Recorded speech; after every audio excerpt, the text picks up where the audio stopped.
Hello guys, welcome है आपका हमारे यूट्यूब चैनल पर। हम आशा करते हैं कि आप सभी अच्छे होंगे, बढ़िया होंगे और अपने घर पे बिल्कुल सेफ होंगे। और यहीं पे टेलीविजन के एक और धमाकेदार अपडेट लेकर हम आप सभी के सामने हो चुके हैं हाजिर।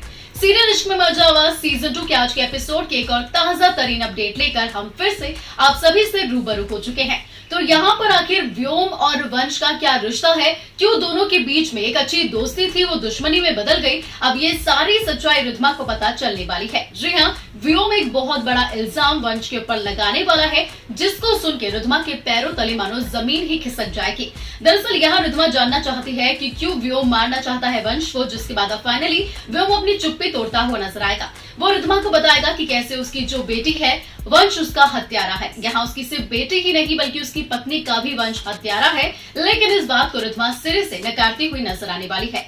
दरअसल व्योम बताएगा कि कैसे कुछ टाइम पहले, जी हाँ कुछ सालों पहले उसने बताया कि उसकी बेटी यानी कि पीहू का जन्मदिन था, जो कि बड़ी ही धूमधाम से मनाने की पूरी प्लानिंग थी। वो अपनी बेटी के लिए बहुत सारी कैंडल्स लेकर आया था ताकि वो उसे उसके स्पेशल डे पर बहुत ज्यादा स्पेशल फील करवा सके।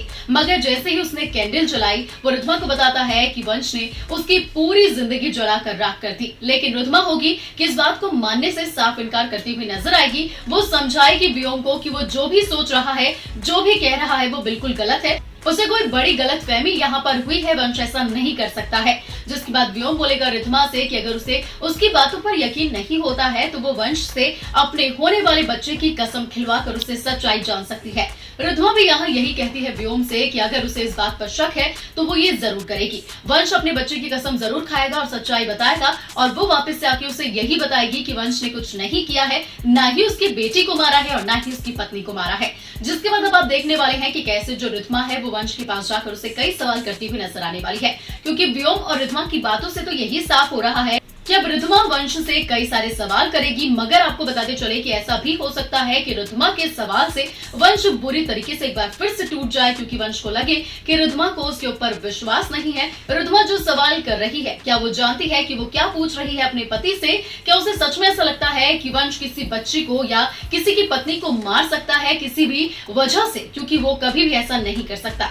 देखना होगा बेहद खास कि आखिर अब ये सवाल जवाब वंश और रिद्धिमा की जिंदगी में कौन कौन से ट्विस्ट एंड टर्न्स लेकर आते हैं, खासतौर पर दोनों की जिंदगी पर क्या असर डालते हैं।